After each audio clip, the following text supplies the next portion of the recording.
Let's get right to it. Our first semi-final match features a clash of Koreans and a family feud as Samsung White takes on Samsung Blue. Samsung White entered the quarterfinals as the #2 team from Korea, but as we have been saying throughout Worlds, they have looked more like the #1 team.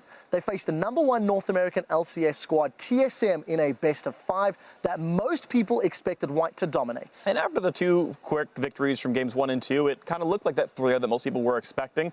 But the North Americans actually made it a bit more of a difficult trip. TSM pushed back in game 3, pressured all the lanes, and finally won a game against the Korean squad for the first time in the team's history. But of course, White responded rather nicely in game 4. Imp picked up his second pentakill at Worlds, and by the end of that game, Imp had 10 kills, Pawn had 9 kills, and the Koreans had earned that trip into the semifinals. Yeah, and in last week's second quarterfinal series, Samsung Blue faced the #2 North American team, Cloud9. After a stunning upset by Cloud9 in game 1, Blue responded in the next 2 games, shutting down High's Mission Impossible and controlling the map.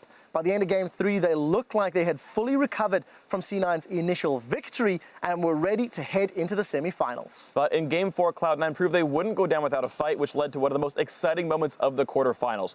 32 minutes in, gigantic gold lead for Samsung Blue, but C9 got picks on Adade, Deft, and Acorn at the same time. They pushed into Blue's base and brought the Nexus down to 30% health before Samsung Blue fully respawned, killed the rest of C9's members, and then pushed all the way back across the map into the base and secured their spot in the semifinals. Incredibly exciting end to this series, and with that game 4 win, the #1 team from Korea now faces their most difficult test yet at Worlds, Samsung White, a team they've had the upper hand against during the season.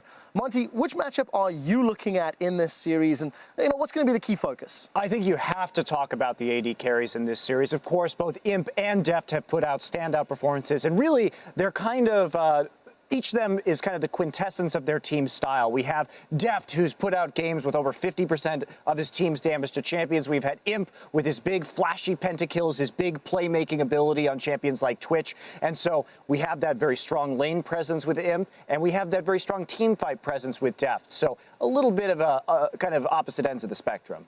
Yeah, and coming into quarters, it was really like everyone expected Imp and Deft to have very different playstyles, but it seems like they have a lot more similar than people gave them credit for to begin with. Imp struggled against Wild Turtle just like Deft struggled against Sneaky. They're both signature champions. The champion that they have the highest proficiency on seems to be Twitch. They both explode in team fights, but yeah, they had kind of a weak laning phase in the quarters. So yeah, they're a lot more similar than I had expected. And for me, with the AD carries being a bit similar, the matchup I care about a little bit more is the jungle matchup there between Dandy and Spirit. Dandy, for the last 18 months, has been probably the best jungler in the world. He's one of the big stars of Samsung White, incredible player overall. He will get in your mind, he will counter jungle you, and he's incredible, and he's been at the top of his game for pretty much forever. Spirit, though, hasn't been part of that conversation, I think, until very recently. I think he's had a killer tournament so far, especially in the quarterfinals against C9. I think he can not only dethrone Dandy and maybe take the spot as best jungler in the world, but also he can single-handedly win his team the game, because Samsung Blue, if they get any kind of lead at 20 minutes, 90% of the time, they just win the game from that. And if for once in his life, basically, Spirit can beat up on Dandy, this is Samsung Blue's series. Do you agree with that, Double? If I know we were talking about these two junglers off air. Care to chime in? Yeah, so I think jungle is a really great position to carry from, and Danny and Spirit just kind of embody that so well. They control the pace of the game, and especially from the jungle position, as soon as you get a lead, you can impact the map instantly. Whereas if you're winning mid lane or bottom lane, it kind of takes a while for you to snowball that roam. You have to set up vision, you have to come back to lane with more items, but these guys just know exactly instantly. They'll pressure the map and control it. See, we've been talking a lot about matchups so far, but I want to take a broader look at the game and talk about picks and bans. If we see how White lost their match against TSM, that was basically them becoming overconfident in pick and ban phase. Well, if you look at Blue, their mistakes were more gameplay related, and they actually had a solid draft phase. So I'm looking forward to how this plays out, as well as the fact that they're sister teams. So they know each other for a while already.